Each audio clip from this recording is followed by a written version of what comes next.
Rebecca. Rebecca says, "What are you thinking about changing with the podcast?" So, what Rebecca Interesting. is talking Interesting. about, Shane sent an email out a few days ago. We have been kind of tossing around some ideas about changing some things about our podcast, mostly because of the workflow of doing it. Because the way that we're doing it currently, we have to make appointments with people.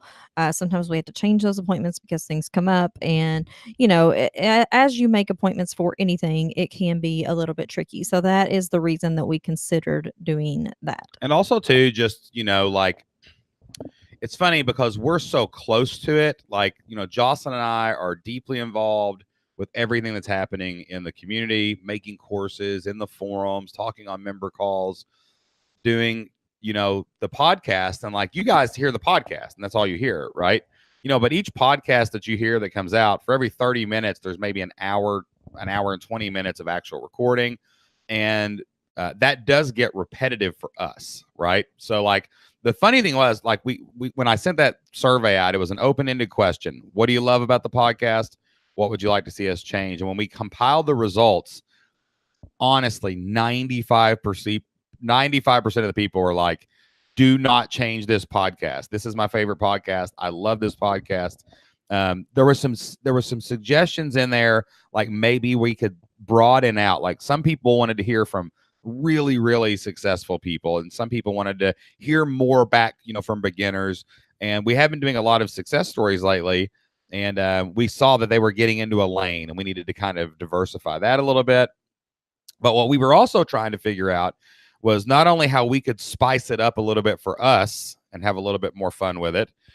Also, we wanted to be able to serve more members. So some of our ideas were, we thought about doing like a 15-minute hot seat mastermind where we would bring like 3 members onto a call, and each person would it would be rapid fire, like questions, 15 minutes in the hot seat.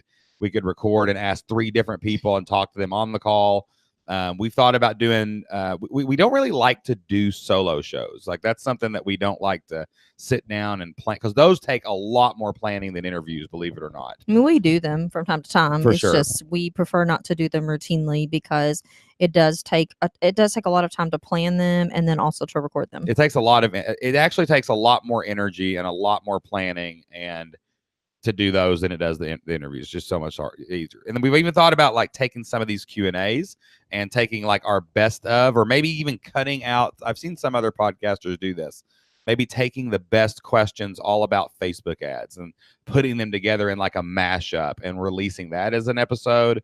So really, we're just trying to like tap into our creative juices is why we want to do this a little bit. Just to give us something a little bit different to kind of sink our teeth into.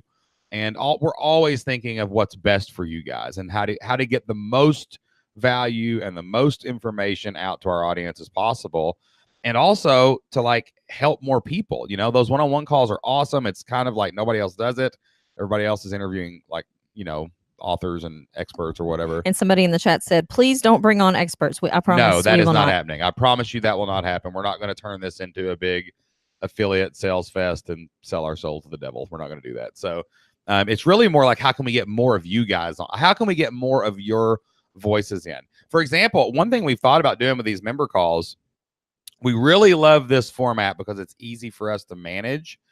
But I'm thinking about trying a member call in a Zoom setting to where I could actually click on your name and you could come on and ask us your question. Like, you could instead of typing, you could still type your question in the chat, but you would be able to come on and read it or actually say it to us. And then, we would just turn your audio off and then we'd answer the question. So it wouldn't be that much different, but it would like allow people to hear you guys, and we could use maybe some of those questions in our podcast. So that's basically what we were thinking, is there a way we could, get more people involved and get some different voices on the podcast, and it would be sort of like more rapid fire. So it'd be more like a Dave Ramsey total, the Dave Ramsey show call-in show. So less of a deep dive into one person and more of a, I guess, scratch the surface of many people. And like what we're kind of settling in on, I think, like we've heard the audience loud and clear. Like, the one-on-ones are not going anywhere, right?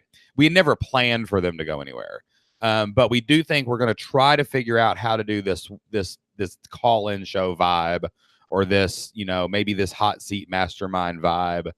At some point, we're going to figure out how to try that, and we're going to air a few of them and see how they do, because it's kind of the same thing as the one-on-one, but just in a more broad general sense. So let us know what you think. We'd love to hear from you guys here live. What do you think about that? Who would be horrified to ask their question on air? Who would not want to ask on a Zoom call? Because I know I probably would. Jocelyn was like, I ain't saying nothing. But I figured we could still read some of them. Like if you didn't want to chat, you could turn your camera off. But if your camera was on, we could click on you and you could answer a question. So like, who would want to do that? Who would want to just type their question? Who likes it the way it is? And like, please don't change anything. Let's just keep on going. But any ideas you have, we're totally open to that. And yeah, we're just trying to make it more fun for us and more valuable for you. So. All right. We have a success story here from Nicola, who could not be here today. She's in Australia, and it's like 3 a.m. there. So she's not here, but she says, I've had record engagement with my avatar this week. Small wins, but they're adding up. I have 1 email subscriber, 1 YouTube video comment and subscribe, 1 Facebook page like and subscribe, and I finally automated an opt-in cheat sheet for my most popular YouTube video as suggested by S&J on a previous member call. Hey, listen. If you can find 1, you can find 101. If you got 1 YouTube subscriber, there's 101 people like that just out there hiding somewhere. You just got to go get them. Same with your opt-in. Same with your website. Same with your everything. So good job. That's a great success story.